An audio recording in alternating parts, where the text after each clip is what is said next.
नमस्कार दोस्तों, केमशाला में आप सभी का स्वागत है।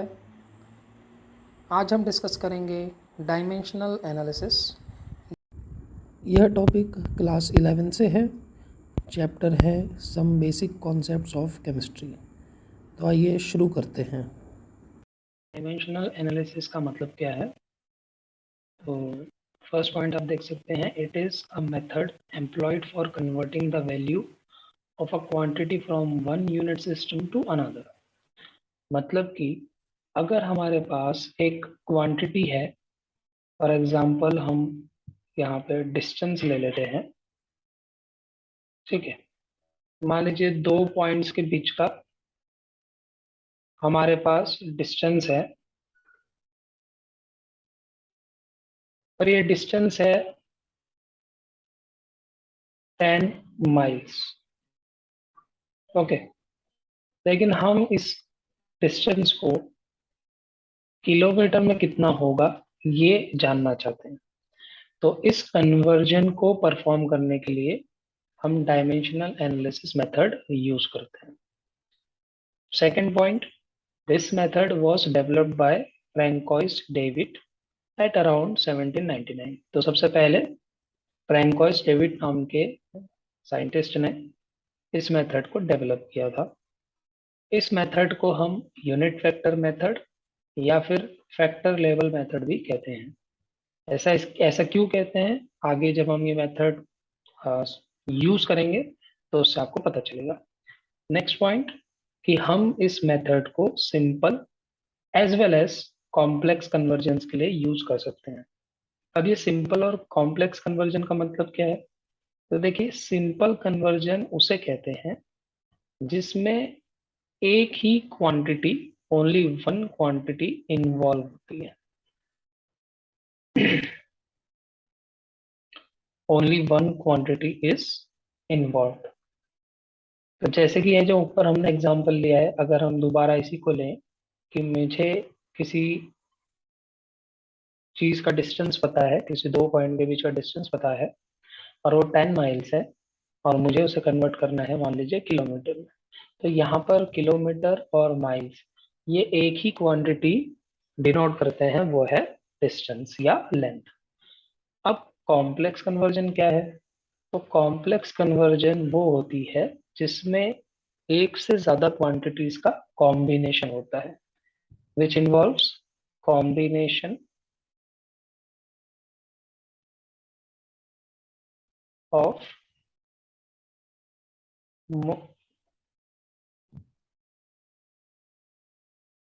more than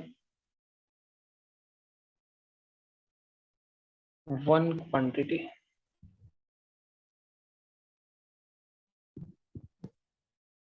जैसे अगर हम इसका एग्जांपल लें, अगर हमारे पास एक क्वांटिटी है डेंसिटी, और अगर किसी चीज की हमें डेंसिटी पता है, मान लीजिए वो है 2 किलोग्राम पर मीटर क्यूब, और हम जानना चाहते हैं कि ये डेंसिटी ग्राम पर सेंटीमीटर क्यूब में कितनी होगी। तो इस कन्वर्जन में हम देख सकते हैं कि दो क्वांटिटीज का कॉम्बिनेशन हमारे पास है, जिसमें से एक क्वांटिटी है मास और दूसरी क्वांटिटी है वॉल्यूम। तो यहाँ पर हम जो कन्वर्जन कैरी आउट कर रहे हैं वो दो क्वांटिटीज के कॉम्बिनेशन का जो यूनिट बन रहा है उसका कन्वर्जन कैरी आउट कर रहे हैं। तो इसको हम कहते हैं कॉम्प्लेक्स कन्वर्जन। तो इस मेथड को हम दोनों के लिए यूज कर सकते हैं। ये थे कुछ general points related two dimensional analysis. Next point पे आते हैं कि इसे हम यूज कैसे करें, यानी कि कन्वर्जन हम कैरी आउट कैसे करें।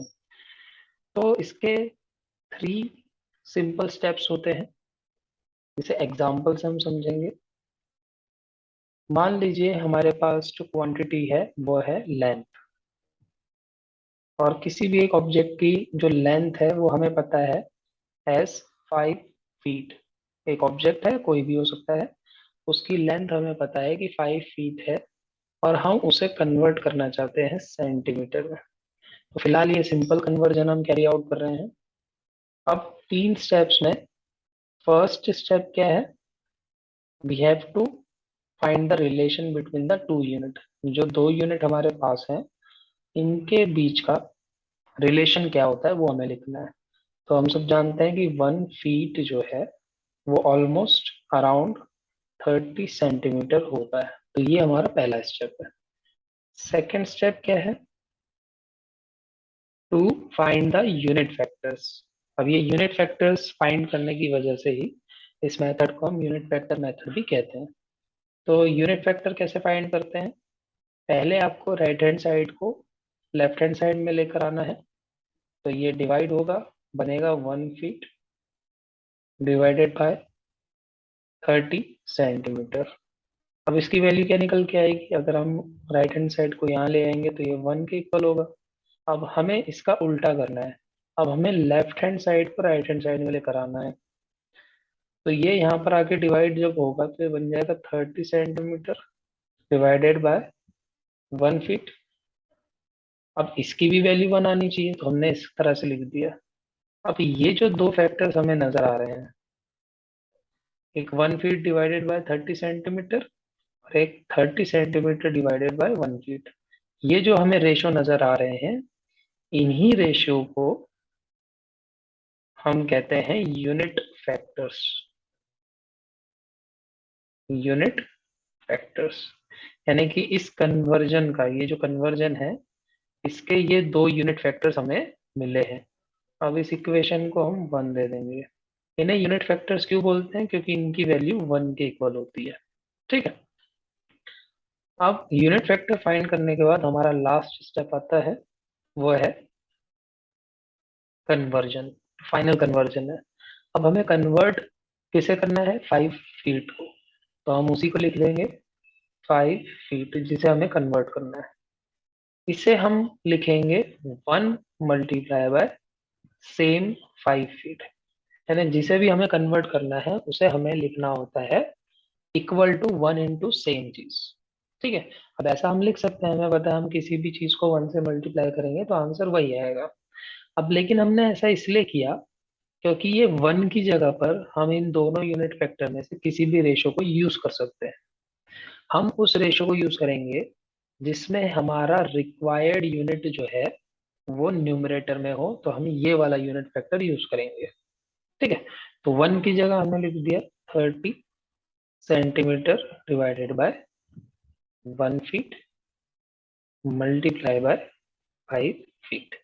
तो इससे क्या हुआ कि जो फीट है वो कैंसिल हो गया और हमारे पास बचा 30 इंटू 5 मीटर। तो ये निकल के आया 150, सॉरी,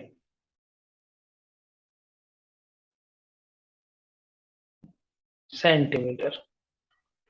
यानी कि जो फाइनल आंसर आया वो है 150 सेंटीमीटर।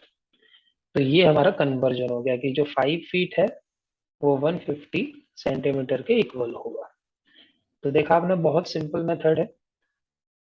अब नेक्स्ट हम एक दो एग्जांपल्स और सॉल्व करके देखते हैं। अब जो आपको यहाँ पे स्केच नजर आ रहा है, सब जानते ही हैं, सबके लिए नोन है। ये है स्टैचू ऑफ यूनिटी। ठीक है। तो सवाल ये उठता है कि ये मैंने यहाँ पर क्यों दिखाया है। यहाँ पर हम इनके हाइट के बारे में डिस्कस करेंगे।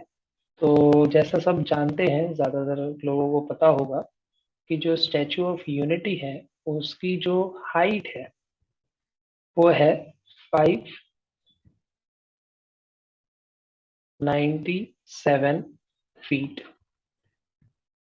अब हम जानना चाहते हैं कि ये जो हाइट है ये मीटर में कितनी होगी। तो फिर से हम उसको, इस कन्वर्जन को डायमेंशनल एनालिसिस से कन्वर्ट कर सकते हैं।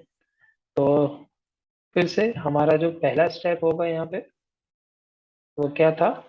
Relation between the two unit. तो अब यहाँ पे दो यूनिट फीट है और मीटर है। तो 1 फीट जो है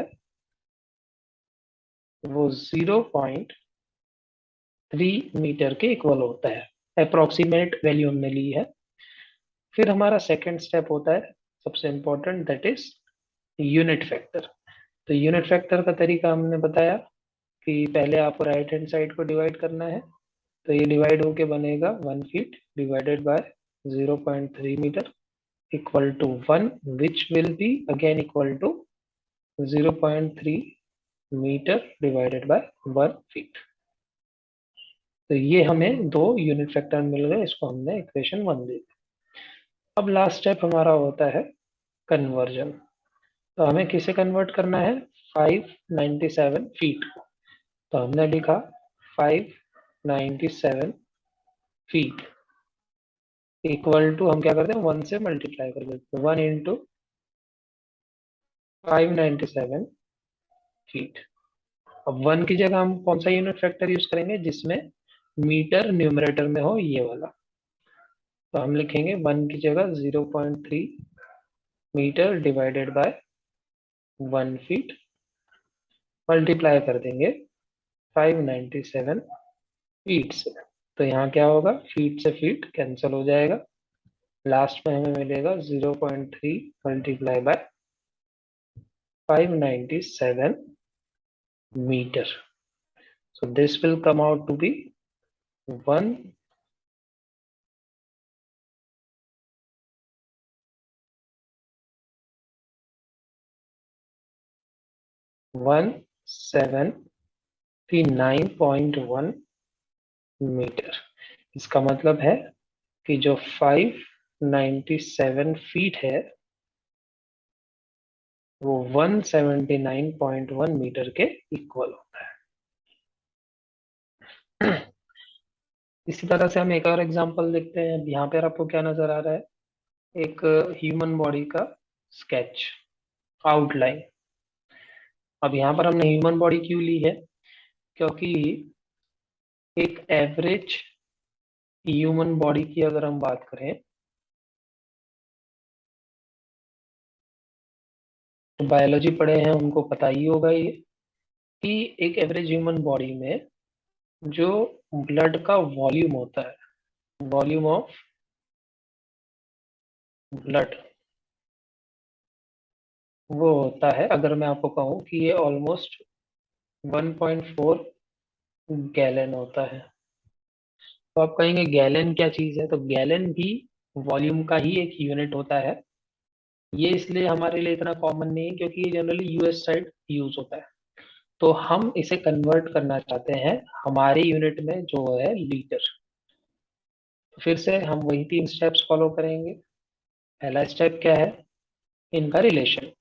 रिलेशन क्या होता है कि जो 1 गैलन है ये नियरली इक्वल होता है 3.78 लीटर के। तो हमें पहला स्टेप मिल गया। सेकेंड स्टेप हमारा क्या है? Unit factor. तो यूनिट फैक्टर निकालना अब आपको आ गया है। 1/1 हमें डिवाइड करना है,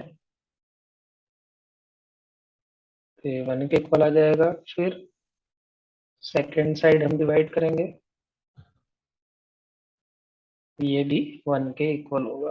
तो ये हमारे यूनिट फैक्टर बन गए हैं, इक्वेशन 1 दे दिया हमने। अब हमारा लास्ट स्टेप होता है कन्वर्जन। तो हमें किसे कन्वर्ट करना है? 1.4 गैलन को। तो हम लिखेंगे इक्वल टू 1 इंटू 1.4 गैलन। ठीक है। अब 1 की जगह हम कौन सा यूनिट फैक्टर यूज करेंगे? ये वाला, क्योंकि इसमें लीटर जो है वो न्यूमरेटर में है। तो 1 की जगह हम लिख देंगे 3.78 litre divided by 1 gallon multiply by 1.4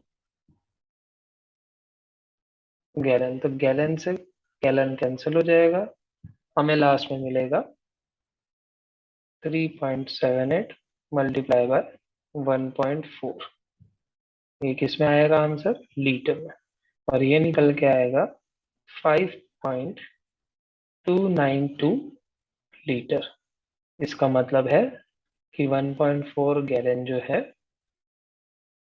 वो 5.292 लीटर के बराबर होता है।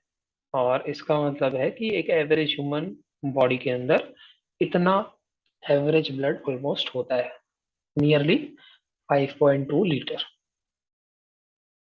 तो आई होप आपको ये डायमेंशनल एनालिसिस मेथड समझ में आया होगा। तो इसी के बेसिस पे अपने नॉलेज को और अच्छा करने के लिए आप ये 3 एग्जांपल्स एज प्रैक्टिस ले सकते हैं और चेक कर सकते हैं। तो यहीं पर हम अपनी क्लास ओवर करेंगे। आप सभी को थैंक यू एंड मिलते हैं नई क्लास में। Be safe and keep studying.